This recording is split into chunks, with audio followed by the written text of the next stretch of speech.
Bem-vindos para mais um Unboxing Romanos. Nós vamos hoje ler o capítulo 3 de Romanos, a partir do verso 9.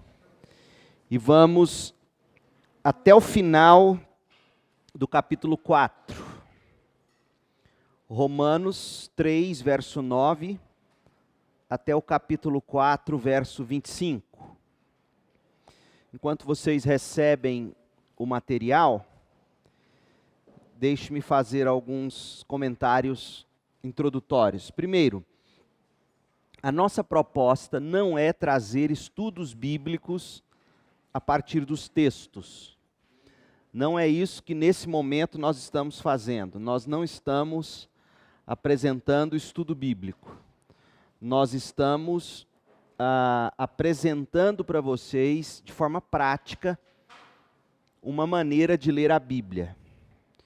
Por isso que a gente vem recomendando a Bíblia de Estudos, a Nova Almeida Atualizada, da Sociedade Bíblica do Brasil. Obrigado.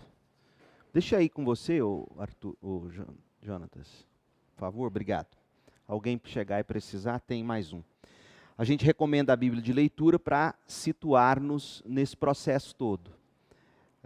Por quê? Por causa dos comentários no rodapé, e às vezes você está fazendo uma leitura e você não saca o que está no texto, fica com dúvida, e uma boa Bíblia de estudos pode te ajudar nisso.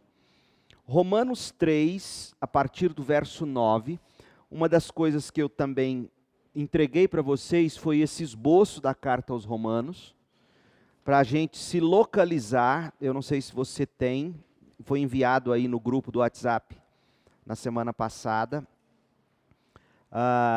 É bom você se situar em que bloco do livro você está no momento em que você está lendo o livro. Então, por exemplo, Romanos capítulo 1, verso 18, Paulo começou no capítulo 1, verso 18, um argumento que ele vai concluir aqui no capítulo 3, verso 20. Qual é o argumento de Paulo? O argumento é mostrar que todos são injustos diante de Deus. Não há um justo sequer. Não importa se você é judeu e tenha a lei desde criancinha, a lei de Deus, a Torá. Não importa se você não é judeu, é um grego, um gentil, e não tenha tido a Bíblia. Ele veio demonstrando isso. Ele veio mostrando primeiro que os gentios estão condenados, e nós vimos semana passada a injustiça dos judeus também, capítulo 2, verso 1 até o 3, verso 8. E hoje, capítulo 3, verso 9, ele vai falar que todos, aí ele vai juntar agora tanto o judeu como o gentio, e vai concluir o argumento dele no versículo 20 do capítulo 3, que é quando ele fala que todos são injustos. Aí, no próximo encontro, a gente vai ver como é que a fé, como é que nós somos justificados. Na verdade, não, na verdade é o bloco seguinte da leitura. Eu coloquei aí de uma forma que você vai perceber isso, como é que essas coisas acontecem, qual é o tema de cada bloco. Então vamos lá, Romanos 3, de 9 até o 19, Paulo vai falar que todos, judeus e gentios, estão condenados diante de Deus. E olha qual é o argumento dele. Pois bem, devemos concluir que nós, judeus, somos melhores que os outros? De maneira nenhuma. Pois já mostramos que todos, judeus ou gentios, estão debaixo da lei do pecado. Judeus e gentios, em outras traduções, judeus e gregos, estão sob o poder do pecado. Ele chama o pecado de poder. É um poder, pois escraviza, e nós estamos sob esse poder, debaixo desse poder. Nós estamos sujeitos a ele. A gente falou disso a gente leu isso, Paulo mostrando como que o coração da gente é a raiz de todo o problema do ser humano e do pecado que nos acomete. Então, devemos concluir que nós, judeus, somos melhores que os outros? Não, de maneira nenhuma. pois já mostramos que todos, judeus ou gentios, estão sob o poder do pecado, como afirmam as Escrituras. Então veja que ele vai fundamentar agora, de novo, usando diversas passagens do Antigo Testamento, e a primeira que ele vai usar é o Salmo de número 14, e ele vai dizer assim: ninguém é justo, nenhum sequer, ninguém é sábio, ninguém busca a Deus, todos se desviaram, todos se tornaram inúteis, ninguém faz o bem, nenhum sequer. Quando ele cita aqui o Salmo de número 14, na verdade, e ele vai citar também o 53, de 1 a 3, né? O que ele está fazendo? Ele está mostrando para o judeu o seguinte: olha, se vocês conhecessem mesmo as Escrituras de vocês, você entenderia o que o Salmo 14 diz, que não há um justo sequer, nem judeu. Outra coisa importante nesse texto, ele fala que ninguém busca a Deus. Ele está mostrando para nós que se tem uma coisa que a presciência de Deus revela, é que quando Deus olha do céu, Ele não vê ninguém buscando Ele. Não há um sequer que o busca. Isso é importante de você perceber aqui, porque Paulo vai desenvolver lá na frente, capítulos 9, 10 e 11 de Romanos, que se não é Deus tomando a iniciativa em vir atrás de alguns no meio de todos que não o buscam, nenhum se salvaria. É isso que Paulo vai desenvolver lá adiante. Mas aqui ele já deu um indício, ele fala, olha, não tem justo, ninguém consegue se justificar, e pior do que isso, ninguém é sábio, ninguém busca a Deus, todos se desviaram, todos se tornaram inúteis, ninguém faz o bem, nem sequer um. E aí ele vai provar agora, qual é a prova? E é interessante, aí ele vai citar outro texto da Bíblia, a partir do verso 13, ele vai citar o Salmo 10, depois ele vai citar Isaías 60, são vários textos do Antigo Testamento que ele está citando. E o que ele vai mostrar agora, como prova de que não tem nenhum justo sequer, é a maneira como as pessoas usam as palavras. Por quê? Porque a boca vai falar o que o coração está cheio. E aí ele diz o seguinte, sua conversa é repulsiva, como o odor de um túmulo aberto. Um túmulo onde dentro há um corpo em decomposição, né? Sai aquele mau cheiro de cadáver, e sua língua é cheia de mentiras. Então você não pode deixar de observar que a prova que Paulo dá aqui, de que todos se desviaram de Deus, é a forma como a conversa das pessoas fede, ele está dizendo. Chama de veneno de serpentes, goteja de seus lábios. E aqui é uma citação do Salmo 5, verso 9. Paulo então está usando muito bem a Bíblia que os judeus conheciam, para provar o caso dele. Não há um justo sequer, ninguém busca a Deus. Se você tem dúvida disso, presta atenção na forma como as pessoas usam a língua, elas só falam mentira, o que sai da boca é mal cheiroso, a língua delas goteja veneno como serpentes, sua boca é cheia de maldição e amargura, ele cita outro salmo aqui, apressam-se em cometer homicídio, veja que depois é que ele vai falar da maldade física. É muito interessante isso.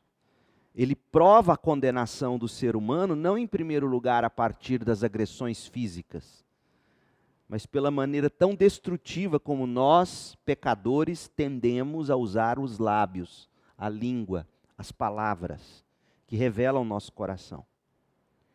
Então, a nossa sociedade hoje pode ser uma sociedade mais evoluída, no sentido... Você colocou para gravar? Ah, sim, desculpa. Nossa sociedade hoje pode ser uma sociedade mais evoluída no sentido de você ver menos barbaridades como nos dias do Antigo Testamento. Por isso a relevância das Escrituras, né? Apesar de que ainda vemos homicídios, por onde o ser humano passa deixa destruição e sofrimento, não sabem onde encontrar paz, não têm o menor temor de Deus. A gente vê isso na sociedade, mas a gente não vê tanto quanto era naquele tempo. Mas é importante ressaltar que antes de tratar desses temas, Paulo falou de algo que em todas as gerações a gente vê o tempo todo: a maldade da língua do ser humano. Então é isso que ele está provando aqui.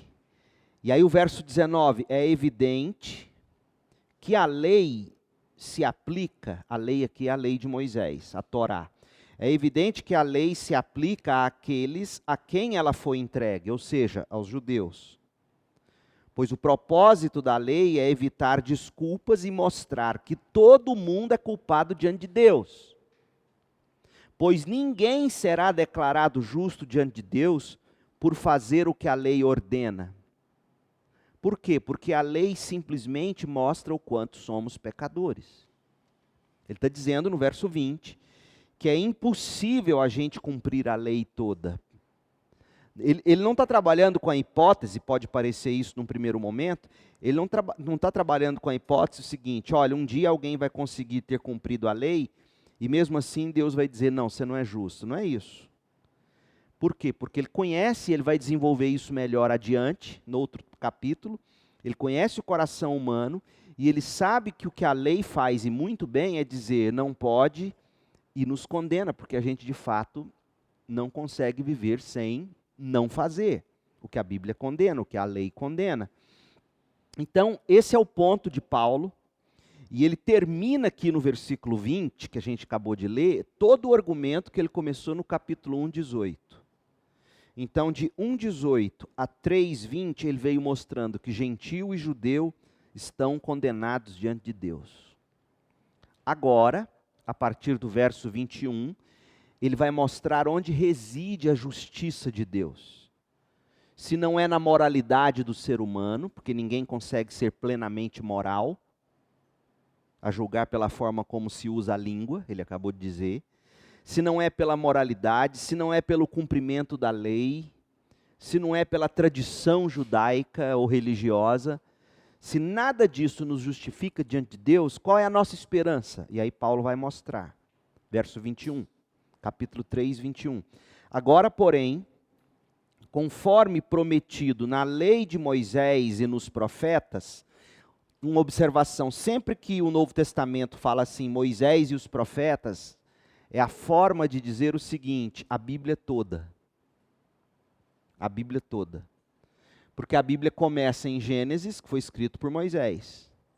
E ela termina em Malaquias, que foi escrito por quem? Por um profeta. Então, quando você lê Jesus falar isso, os apóstolos dizerem isso, na verdade você está dizendo o seguinte, agora, porém, conforme prometido no Antigo Testamento todo, na lei de Moisés e nos profetas, Deus nos mostrou como somos declarados justos diante dele, sem as exigências da lei. Somos declarados justos diante de Deus por meio da fé em Jesus Cristo, e isso se aplica a todos que creem sem nenhuma distinção. Paulo está dizendo que desde o Antigo Testamento a salvação que foi apresentada ao judeu nunca foi no sentido de guarde a lei e será salvo.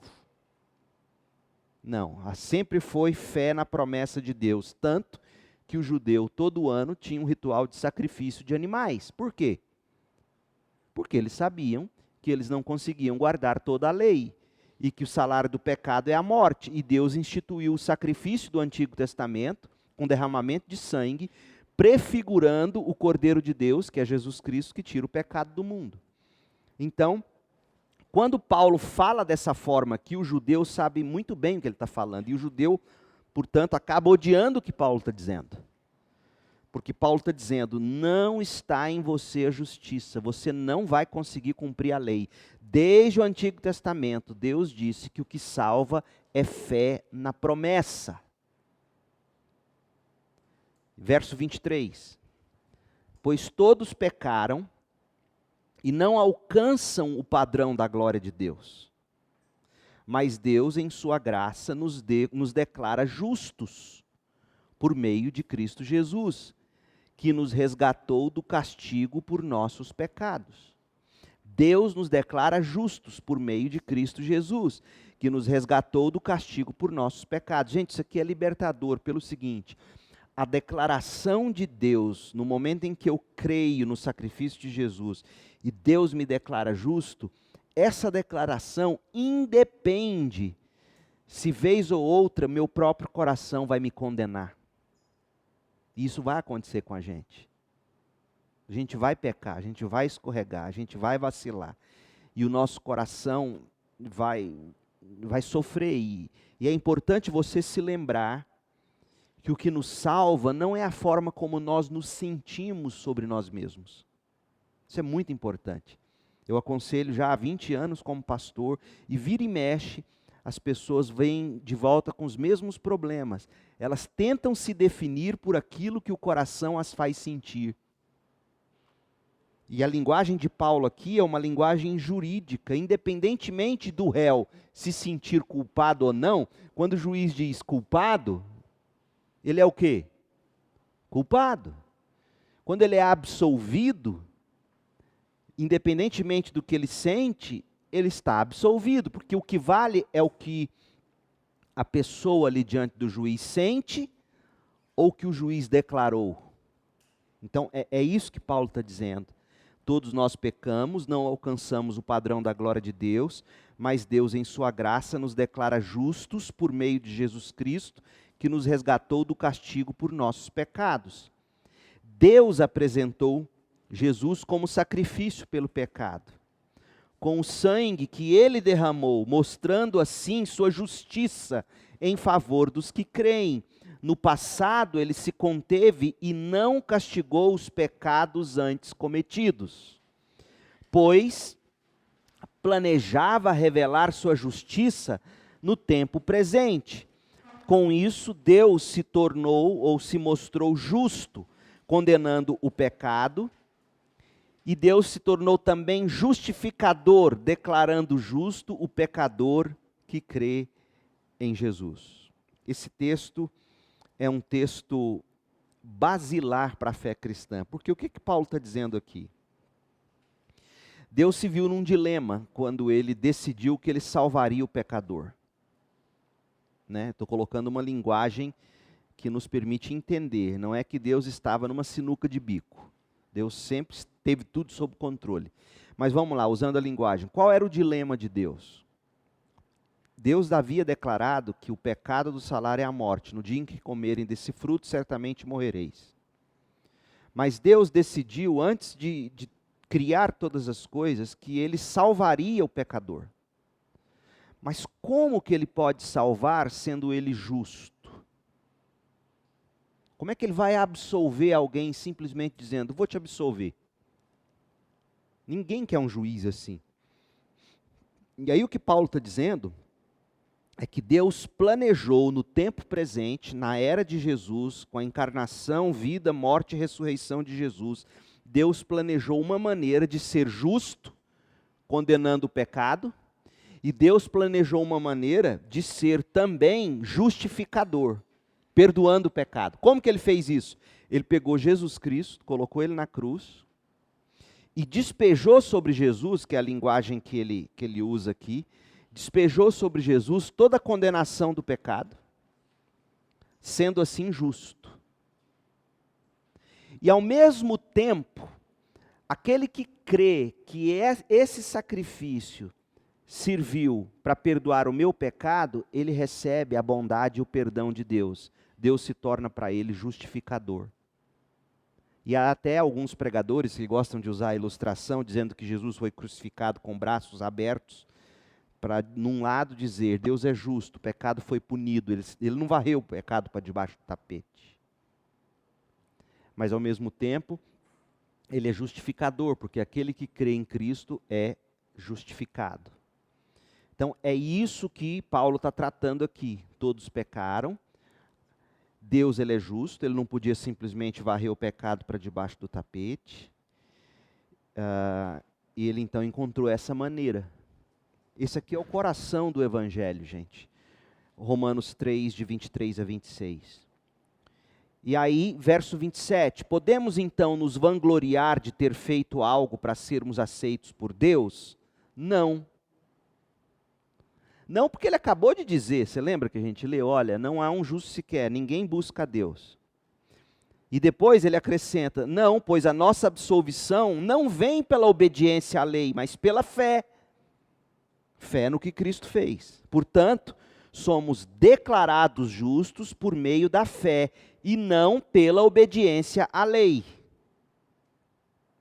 Afinal, Deus é Deus apenas dos judeus? Não é também Deus dos gentios? Claro que sim. Existe um só Deus e ele declara justos tanto judeus como gentios somente pela fé. Então, se enfatizamos a fé, quer dizer que abolimos a lei? Claro que não. Na realidade, é só quando temos fé que cumprimos verdadeiramente a lei. Olha o que ele acabou de dizer. Paulo é muito inteligente. Ele diz assim, judeu, vocês nunca vão ser salvos tentando guardar a lei. Primeiro, porque vocês não conseguem. Segundo, porque ninguém deseja, de verdade. Vocês só vão ser salvos crendo no sacrifício de Jesus. Aí o judeu imediatamente emenda uma pergunta. Então quer dizer que a lei não vale nada? Então eu não tenho que preocupar em viver a lei? Paulo fala, não, peraí. Você só vai conseguir de fato cumprir a lei quando você aprender a viver pela fé. Como assim? E aí ele vai desenvolver isso adiante, mas deixe-me adiantar e te dizer como que Paulo vai desenvolver isso em síntese. Ele vai dizer o seguinte, primeiro, toda vez que eu pecar e perceber que eu pequei, me arrepender disso, eu vou pedir perdão a Deus e vou pedir a Deus condições, força pelo Espírito, para que eu não faça isso de novo. E aquilo que eu não consegui fazer e nunca mais consegui fazer, porque o pecado me escraviza, eu creio que Cristo fez no meu lugar. Ele cumpriu a lei no meu lugar. É isso que Paulo está dizendo. Então só cumpre verdadeiramente a lei quem tem fé em Jesus. Primeiro, pedindo que esse Cristo que morreu e ressuscitou e enviou o Espírito, crendo que esse Cristo nos dá o poder para viver e cumprir a lei. E segundo, quando eu vejo que eu não consigo, eu sei que Cristo cumpriu a lei no meu lugar, e isso foi aplicado a mim, e isso me torna justo. É isso que Paulo está dizendo. Quando Paulo diz para o judeu, olha, não é a lei que salva vocês, porque vocês não conseguem guardar a lei, nem desejam guardar a lei, Paulo não está abolindo a lei. Paulo está dizendo, a lei só vai prestar quando vocês aprenderem a buscar pela fé o Senhor Jesus Cristo. Do contrário, a lei vai continuar sendo o que ela intencionou ser desde o início. Espada de condenação. Por isso que a gente canta o hino do Martinho Lutero, Castelo Forte, a gente fala da espada da lei. Por quê? Porque a lei é isso. A lei diz não pode, e a gente vai lá e faz o que não pode. Por quê? Porque a gente não consegue viver sem fazer o que não pode. Então a lei nua e crua, ela mata. Gente, isso é tão óbvio até na sociedade. Quais são as grandes discussões sociais hoje? Não, chega de lei, a lei não vai redimir a sociedade. E de alguma maneira eles estão corretos. E aí o que eles tentam fazer? Atrelando a lei, as leis que já existem. Políticas públicas sociais tentando resgatar o indivíduo. O que eles estão dizendo? Eles estão dizendo o que a Bíblia já dizia desde o início. A lei nua e crua não absolve ninguém. Ela só diz não pode, e o cidadão vai lá e fura o semáforo. Passa no vermelho, vira no lugar indevido. Suborna o guarda. Quer dizer, a lei existe, mas a gente não a cumpre. Por quê? Porque nós somos desgraçados, miseráveis, não é porque a lei é ruim. E aí a sociedade, sem o Espírito de Deus, sem saber como transformar o indivíduo, ela tenta buscar uma redenção. E na cabeça da sociedade, e aqui eu não estou tecendo crítica, estou apenas mostrando a realidade, na cabeça da sociedade a redenção é você criar um programa de educação melhor para o cidadão, é você criar um programa de assistência social mais adequado, de esporte, etc. Porque na cabeça deles, e aí eles não estão errados, a redenção nunca virá pela lei nua e crua. E é isso que Paulo está dizendo. Veja como a Bíblia faz você ser inteligente, se você souber lê-la. Porque tudo isso que a gente vê no direito, aí, na prática, já é discutido em termos de fé e salvação. Paulo está dizendo, não queira usar a lei para redimir você. A lei traz ordem. A lei diz pode e não pode.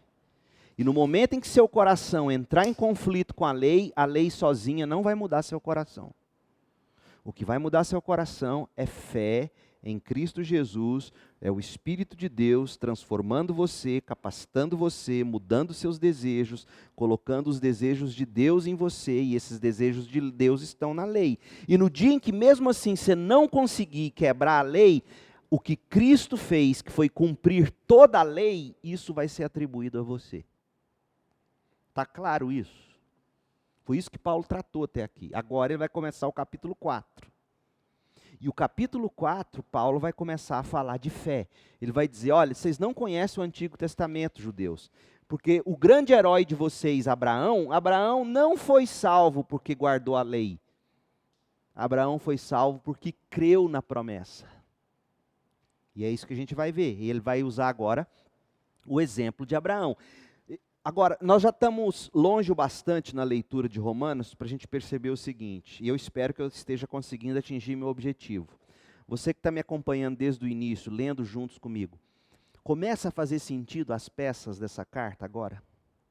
Capítulo 1, apresentação, a partir do verso 18, a condenação do gentil, capítulo 2, a condenação do judeu, capítulo 3 até o verso 8, a condenação do judeu. Capítulo 3, do verso 9 até o 20, a condenação do grego e do judeu, porque eles tentam guardar a lei, e o judeu principalmente, a lei não é assim e tal, tem que viver pela fé, a fé vai fazer você cumprir a lei. Aí Paulo fala, deixa eu te dar um exemplo, Abraão.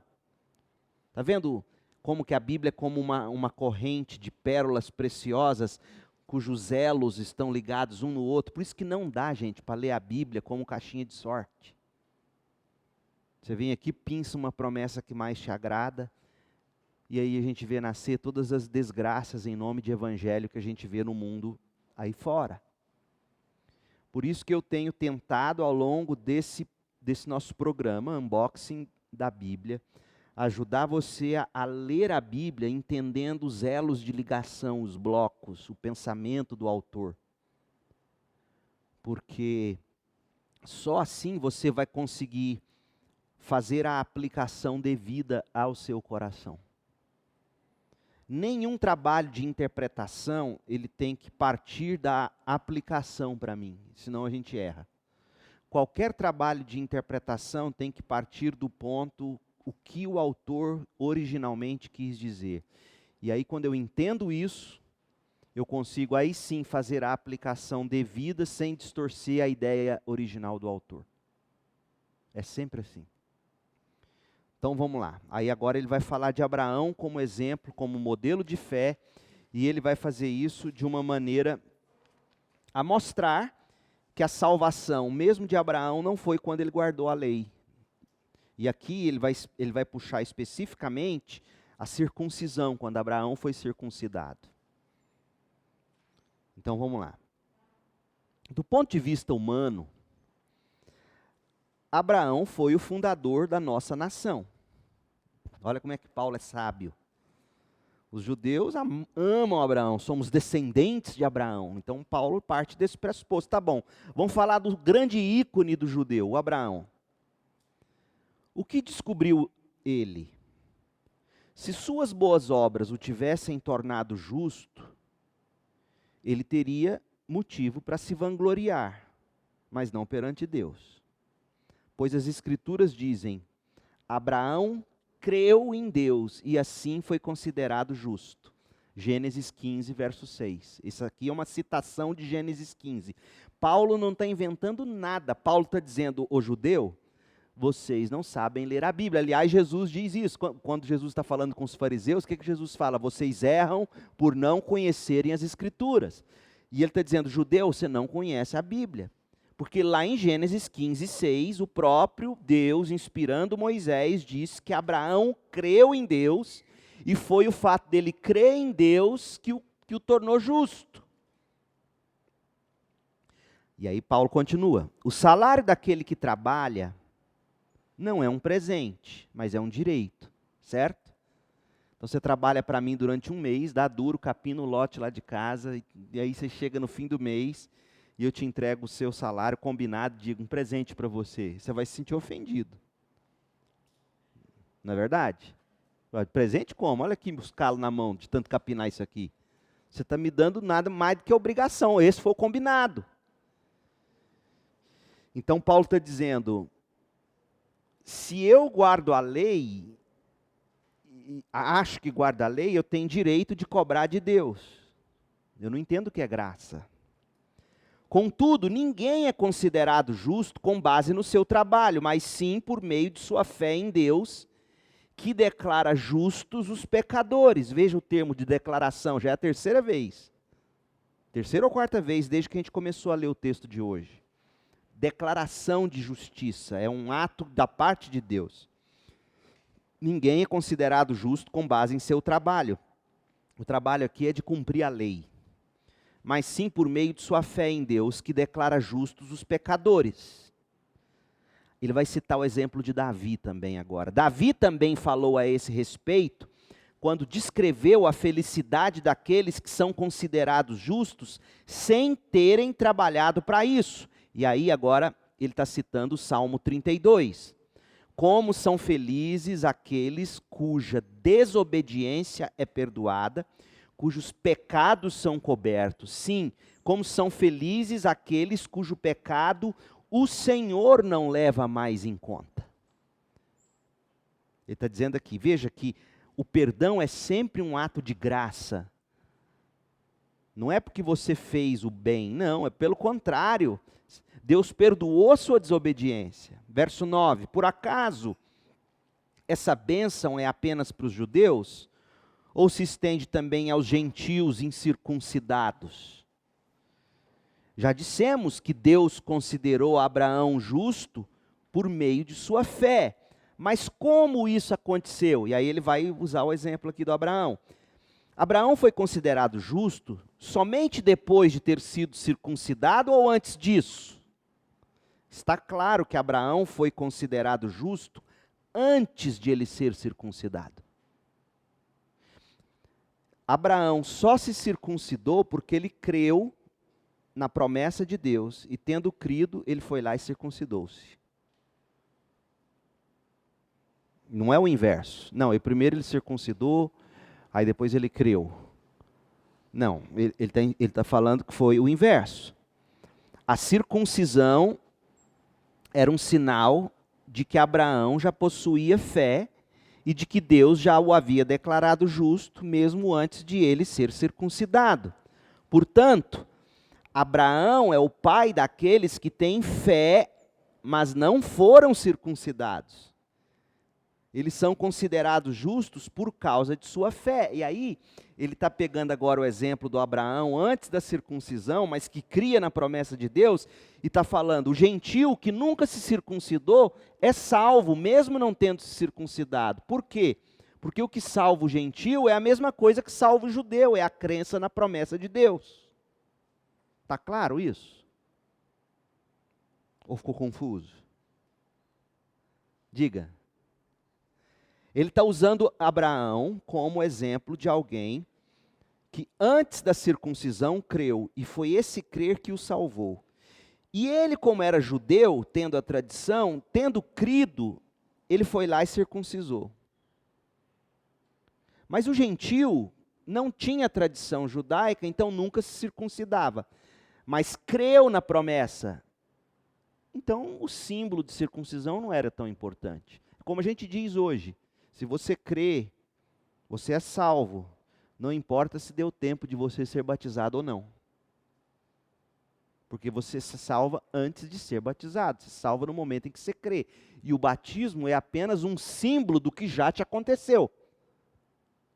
Então esse aqui é mais um motivo porque eu creio que presbiterianos estão equivocados quando batizam criança.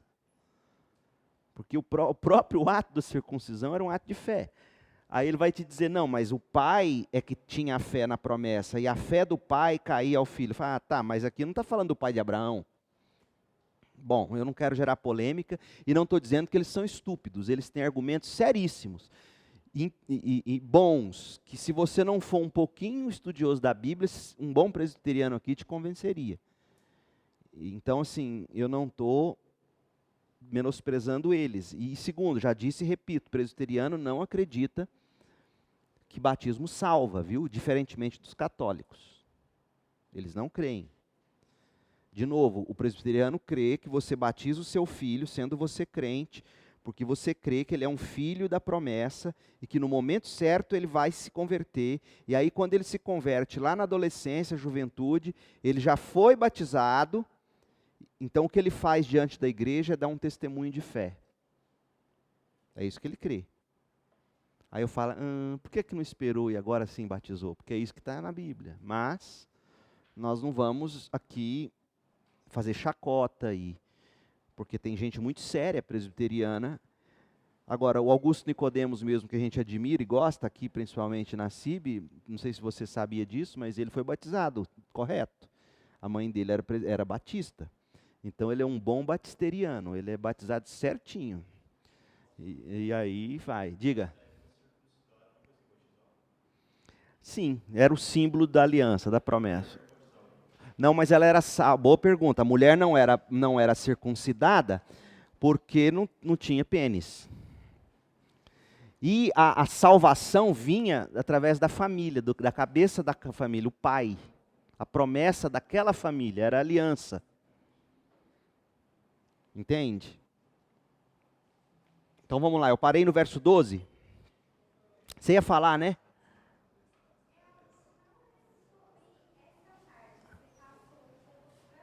Qual?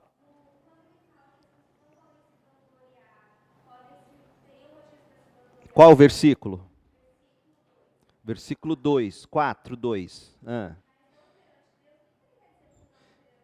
Se suas obras, as obras de Abraão, o tivessem tornado justo, ele teria motivo para se vangloriar, mas não perante Deus, porque ninguém nunca tem como se vangloriar diante de Deus.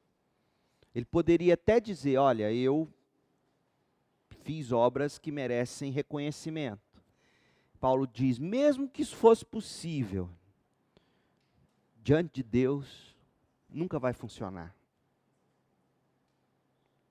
Verso 13. Aliás, vamos lá, verso 11. A circuncisão era um sinal, 4:11. Romanos 4:11. A circuncisão era um sinal de que Abraão já possuía fé e de que Deus já o havia declarado justo, mesmo antes de ele ser circuncidado. Portanto, Abraão é o pai daqueles que têm fé, mas não foram circuncidados. Eu expliquei isso. Eles são considerados justos por causa de sua fé. E Abraão também é o pai daqueles que foram circuncidados, mas somente se tiverem o mesmo tipo de fé que Abraão tinha antes de ser circuncidado. Está claro? Fé é o que salva, não é a circuncisão. Verso 13. A promessa de que Abraão e seus descendentes herdariam toda a terra não se baseou em sua obediência à lei de Deus, mas sim no fato de Abraão ter sido considerado justo. Abraão ter sido considerado justo quando teve fé. Portanto, se a herança prometida é apenas para aqueles que obedecem à lei, a fé é desnecessária e a promessa é anulada.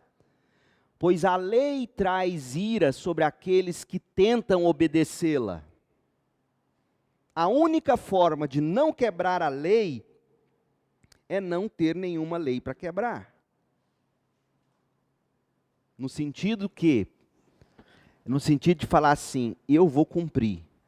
Não é assim que eu sou salvo por crer. Porque se eu tentar levantar qualquer coisa, eu não vou conseguir. É isso que Paulo está argumentando.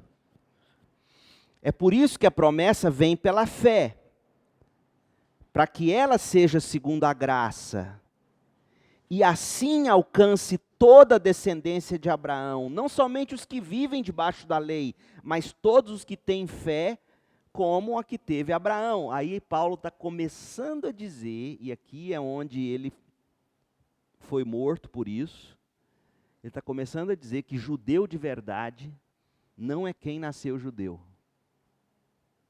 Quem é judeu de verdade aqui? Ele começa a falar isso. Ele vai desenvolver isso melhor adiante e lá em Gálatas. Quem é judeu de verdade? Ele vai dizer. Aqui já está a base dele. Judeu de verdade é quem crê como Abraão creu. Quem crê como Abraão creu é mais judeu do que um circunciso descendente da linhagem sanguínea de Abraão, digamos, se ainda fosse possível fazer esse traçado hoje, né? E se você chegar em Jerusalém e disser uma coisa dessa, é capaz que você morre do mesmo jeito que Jesus. Porque isso para eles é um sacrilégio. Mas é isso que Paulo começa a dizer. Então ele está dizendo o seguinte, é por isso que a promessa vem pela fé. Para quê? Porque a promessa é para todo o que crê, não só para o judeu. É por isso que a promessa vem pela fé, para que ela seja segundo a graça, e assim alcance toda a descendência de Abraão. Qual descendência? Apenas a sanguínea? Não somente os que vivem debaixo da lei, mas todos que têm fé, como a que teve Abraão, pois ele é o pai de todos que creem. Você crê em Jesus? Você é judeu, mais do que qualquer judeu que não crê. Aliás, eu vou dizer algo que talvez você tenha ouvido pela primeira vez, mas esse é todo o resumo do argumento de Paulo, nesse sentido.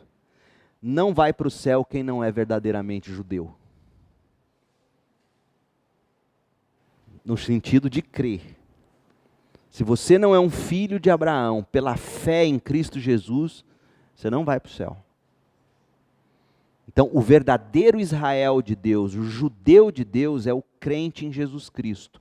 E aí, nesse grupo existe judeus consanguíneos e gente que nunca nem passou perto do sangue de Judá ou de Israel.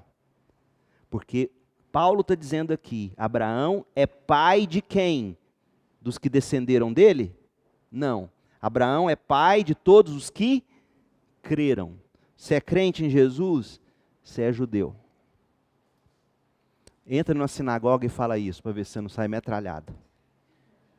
Por isso, meu povo, para de ficar defendendo Jerusalém, como muitos crentes estão fazendo aí. Essa Jerusalém aí que está todo mundo defendendo, se você falar de Jesus para eles, eles metralham você. Esse povo é mau. E eu não estou pregando antissemitismo, nós temos que dar a vida por eles. O que eu estou dizendo é que o judaísmo, eu falei isso na mensagem de quarta-feira, eu assisti uma entrevista na Rádio Jovem Pan, no horário do almoço essa semana, onde havia um rabino falando, eu fiquei chocado com o humanismo daquele rabino. O rabino dizendo que a promessa de Deus, e ele cita o hebraico, eu falei, meu Deus, onde ele vai? O homem conhece, nasceu mamando, escutando hebraico, e comete um absurdo de interpretação desse. Ele diz que o chamado de Deus para Abraão foi quando Deus chamou Abraão para uma terra que Abraão não conhecia, para Abraão ter um encontro consigo mesmo. Você já ouviu isso? Eu falei, não, peraí, não estou entendendo. Ele falou, não, essa é a beleza. Ele começou, e a partir disso, ele desenvolveu toda a teoria dele de autoajuda, e ele tentando combater autoajuda, e os radialistas da Jovem Pan babando. Eu falei, meu Deus, por que eles babavam? Porque na era em que vivemos, quando você exalta o eu, acabou. Ah, então é isso? O chamado de Deus para Abraão é para você ter um encontro consigo mesmo e se descobrir de verdade e viver a vida em sua plenitude? Poxa, até um ateu quer isso. Agora fala que é negar a si mesmo, tomar a cruz, seguir Jesus. Discurso assim te leva para a cadeia, te mata. Então, assim, a gente presta um desserviço a tudo que Paulo e Jesus Cristo fizeram, quando a gente tenta equiparar essa geopolítica de Israel, se vai mudar a embaixada para lá, se não vai mudar a embaixada para lá, eu não quero saber dessa embaixada, eu quero saber do meu Jesus e da nova Jerusalém que vem do céu. Essa lá, eu vou orar para que Deus salve o maior número possível de judeus, como Paulo diz lá em Romanos 11, que no final dos tempos, muitos da linhagem mesmo judaica vai converter. Eu quero que todos se convertam, da mesma forma que eu quero que o alemão se converta, o judeu e qualquer povo, de qualquer tribo, raça, língua e nação, porque Abraão é pai de todos os que creem. É isso que Paulo está dizendo. Verso 17, conforme aparece nas Escrituras, eu fiz Abraão pai de muitas nações. E aqui ele está citando Gênesis 17, 5. Isso aconteceu porque Abraão creu no Deus que traz os mortos de volta à vida e cria coisas novas do nada. Quando foi que Abraão creu que Deus traz dos mortos vida? Em Gênesis 22, quando Deus pediu que ele sacrificasse o próprio filho Isaque, e ele disse, tá, eu vou sacrificar, porque Deus pode fazer ele reviver de novo. Está lá em Gênesis 22. E aí alguém vai dizer, tá, que Deus é esse que manda Abraão colocar um filho sobre o altar e matar ele em sacrifício? Eu fico pensando na ignorância dessas pessoas. Primeiro, quando Deus fala da forma como falou com Abraão, lá em Gênesis, não tem nada a ver com Romanos aqui, mas deixa eu te dar essa dica, para você não achar que Deus é maluco, que manda matar o próprio filho. Aí tem até linhas evangélicas, teológicas, que diz que aquilo lá não é Deus, que aquilo foi uma alucinação de Abraão. Olha de onde já se viu. Então por que Deus fala daquele jeito com Abraão? Deixa eu te contar um segredo. Abraão viveu num tempo onde em todas as culturas, você pode ler antropologia e ver livros históricos, não é de crente não, é da história. Pega a era de Abraão e vê o que todos os povos, inclusive lá em Ur dos Caldeus, de onde Abraão saiu, hoje é o Iraque. E veja lá, o que é que todos os povos daquela época costumavam fazer? Pegar seus próprios filhos e matar em altares. Então Deus, que está se revelando progressivamente ao homem, Deus não chega em Abraão, em Moisés, com toda a revelação. A Bíblia foi sendo revelada ao longo de séculos. Então Deus, ele parte de uma situação que Abraão entendia, todos os povos, seus deuses pediam seus filhos em sacrifício. Então Deus vai lá e fala assim, vamos ver se você me ama mesmo. Quero ver se você me ama mais do que muitos desses aí amam seus deuses falsos. Porque muitos desses sacrificam seus filhos. Quero ver se você tem coragem de sacrificar Isaac. Abraão foi lá. E no momento em que ele ia matar o filho,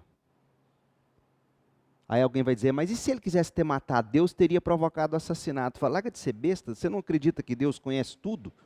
Você não acredita que Deus entendia já o coração de Abraão e que no momento em que ele fosse com o cutelo para matar o próprio filho, aconteceu o que aconteceu. Ele falou, pode parar, eu sei que você faria. Olha lá o cordeiro que eu providenciei, sacrifica o cordeiro. Então não é um Deus ignorante que pede que se sacrifique o filho, é um Deus que parte da realidade cultural que Abraão entendia e mostra, eu sou um Deus muito melhor que esses, porque os outros deuses pedem seus filhos. Eu dou o meu filho. A diferença é essa. E aí Abraão entendeu isso. É de arrepiar. Esse é o Deus que a gente crê. Os outros deuses pedem seus filhos para aplacar sua ira.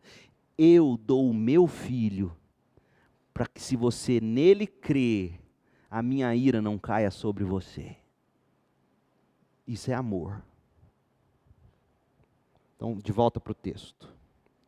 Verso 18. É o 18?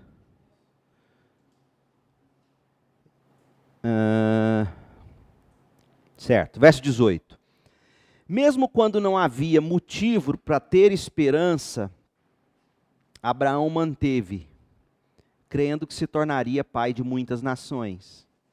Pois Deus lhe tinha dito, esse é o número de descendentes que você terá.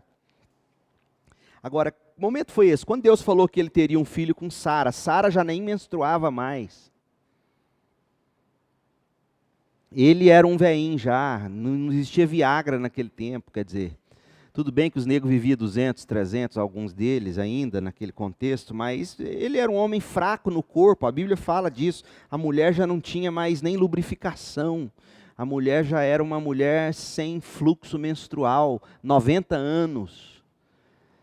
Então Abraão creu que Deus faria aquilo acontecer e ele, no intercurso sexual com a sua mulher, teve Isaque. Então, mesmo quando não havia motivo para ter esperança, Abraão a manteve, crendo que se tornaria o pai de muitas nações, pois Deus lhe tinha dito: esse é o número de descendentes que você terá. E sua fé não se enfraqueceu, embora ele soubesse que aos 100 anos, seu corpo, bem como o ventre de Sara, já não tinha vigor. O que você entende disso? Seu corpo não tem vigor, Mateus. Isso significa o quê? Ele tem dificuldade até para ter ereção. E eu não estou falando nenhuma heresia aqui não, gente. Eles eram casados, marido e mulher. Não é pecado não, marido e mulher pode, deve, mesmo com 100 anos se der conta. Mas eles não tinham condições, não tinham vigor. Mas Abraão creu, pegou a bengalinha, vamos lá, Sarinha, vamos tentar hoje? Vamos. E pronto, nibimba. E saiu o negócio. Em nenhum momento a fé de Abraão na promessa de Deus vacilou. Eu acho lindo isso aqui, porque por um lado fala que ele não tinha vigor. Mas em momento a fé vacilou. Quer dizer, ele creu em Deus. Na verdade, ela se fortaleceu e com isso ele deu glória a Deus. Abraão estava plenamente convicto de que Deus é poderoso para cumprir tudo o que promete. Por isso, por sua fé, ele foi considerado justo. Então ele está destacando a fé de Abraão desde o começo. No momento em que ele sacrificou o filho, no momento em que ele deixou Ur dos Caldeus, no momento em que ele coabitou com Sara. Está mostrando do começo ao fim, quando ele circuncidou-se. Quer dizer, o objetivo de Paulo era dizer, do início ao fim, a vida de Abraão foi uma vida de fé e não de cumprimento de lei. Porque ele não daria conta, como ninguém dá. Por isso por sua fé, ele foi considerado justo. E quando Deus considerou Abraão justo, não o fez apenas para benefício de Abraão. As Escrituras dizem que foi também para o nosso benefício, judeus e gentios. Porque Paulo, quando diz nosso, usa o pronome nosso, ele está falando para a igreja de Roma, e a igreja de Roma tinha judeu e gentil. Então, nosso benefício, pois as Escrituras garantem que também seremos considerados justos por crermos naquele que ressuscitou dos mortos a Jesus, nosso Senhor. E ele fala crermos em Deus, que ressuscita os mortos, do jeito que Abraão creu em Deus, que poderia ressuscitar Isaque. Ele foi entregue à morte, Jesus, por nossa causa, por causa de nossos pecados, e foi ressuscitado para que fôssemos declarados justos diante de Deus. Por que Paulo coloca aqui morte e ressurreição? Porque a morte fala, o salário do pecado é morte. E a ressurreição é a forma de Deus dizer, quando Jesus saiu da sepultura, Deus estava dizendo, eu aceitei o sacrifício. Ele viveu, ele venceu a morte e o pecado. Então, esse é o texto. E aí, o capítulo 5, que nós não vamos ler hoje, no próximo encontro, o capítulo 5 vai falar que essa fé que é requerida para a salvação, ela produz esperança, ela produz alegria em meio ao sofrimento e assim por diante. A gente encerra aqui. Alguma dúvida? Algum comentário sobre... Diga.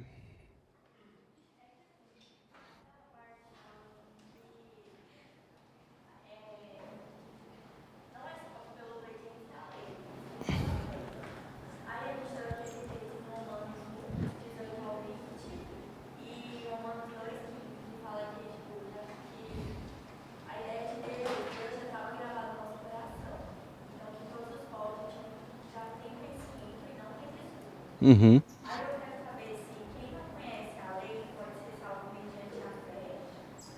Sim, eu não sei se você estava aqui, você estava.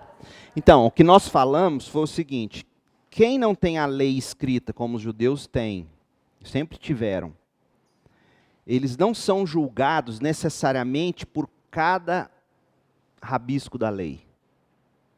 Eles são julgados por aquilo que da lei, de alguma forma, eles têm no coração, porque todo ser humano tem. Ou por aquilo que eles conseguem enxergar na criação de Deus como sendo obra de um Criador, e mesmo assim, como Paulo vai dizer em Romanos 1, eles não dão glória ao Criador, eles dão glória à criatura. Eu estava lendo essa semana, eu estou lendo a história da igreja, e aí eu estava lendo a colonização do México, quando os jesuítas chegaram lá. E tinha um camarada que foi o grande vilão da catequização do México. Ele era um católico jesuíta, ferrenho, e muito malvado. O nome dele, eu não me lembro o nome, mas o sobrenome dele era Cortés. Saiu da Espanha, né? Cristóvão Colombo, vocês conhecem a história, né? Século XV, 1400 o conquistador e tal. Hernán Cortés. Então, Hernán Cortés, isso mesmo. O que aconteceu? Ele chegou lá, e ele chegou numa tribo e falou o seguinte, que eles queriam que ele cuidasse do cavalo dele, que estava doente, ia morrer. Naquele tempo você criava vínculo com o seu cavalo, né? Igual o seu cachorrinho de estimação era o seu cavalo. Você não lembra o Zorro? Assoviava, o cavalo vinha, quer dizer. Então, ele pediu para o índio lá da tribo cuidar do cavalo dele e continuar adorando Deus cristão. E foi embora. Ele tinha catequizado a tribo, deixou o cavalo, cuida do cavalo e continua adorando Deus cristão. Pois o cavalo morreu. O que a tribo fez? Erigiram uma estátua em homenagem ao cavalo, que era o Deus cristão. Porque na cabeça deles, aquela tribo, o Deus cristão era aquele cavalo. Então, o que isso nos ensina? O ser humano está sempre propenso a adorar a criatura e não o Criador. Então, o gentil, ele não vai ser julgado por algum aspecto da lei que para ele não fez importância, porque ele não teve essa lei. Mas ele será julgado, e já é o bastante, o que ele tem em nível de conhecimento, e todos nós de alguma forma o temos, e ainda assim não adora o Criador. Essa que é a questão. Ou seja, ele não vai ser condenado porque ele não aceitou Jesus, ele nunca ouviu falar de Jesus. Ele vai ser condenado porque ele nunca foi um verdadeiro adorador. Aí você pergunta assim, mas e se ele tivesse ouvido de Jesus, ele poderia ter se convertido? Será? Porque tem um episódio com o próprio Abraão, quando ele fala lá, quando Deus fala que vai destruir Sodoma e Gomorra, aí Abraão fica insistindo, dizendo, não mata, não mata, se tiver 10, né? Aí Deus fala, olha Abraão, vamos fazer o seguinte, se tiver um lá, eu não lembro o número exato, não é um, eu vou dar um jeito de ir lá e salvar. Ou seja, a gente não precisa temer. Se houver um em alguma tribo, em algum lugar, que está desejoso de conhecer Deus e a salvação em Jesus Cristo, você não precisa temer. Deus vai fazer um jeito de chegar um missionário lá. Ponto. Então isso não é coisa para a gente ficar debatendo. Deus é injusto, vai mandar para o inferno, nunca ouviu de Jesus, também nunca foi missionário. Espera aí, ninguém vai chegar lá no inferno, nunca tendo ouvido falar da pessoa de Cristo, ou sabido que existe um Novo Testamento, falar, você vai para o inferno porque você não creu em Jesus. Eles vão dizer, mas ninguém me falou. Não é assim. A condenação se baseia para o gentil, como Paulo descreve em Romanos 1, 18 a 32. Tendo o conhecimento de Deus, não o adoraram como Deus. E segundo, alguns aspectos da moralidade da lei está no coração de todo indivíduo, tendo a lei escrita ou não. E mesmo assim, a gente vive quebrando essa lei, agindo o contrário. Eu não sei se eu te respondi, Isabela, mas é por aí. Mais alguma coisa? Beleza.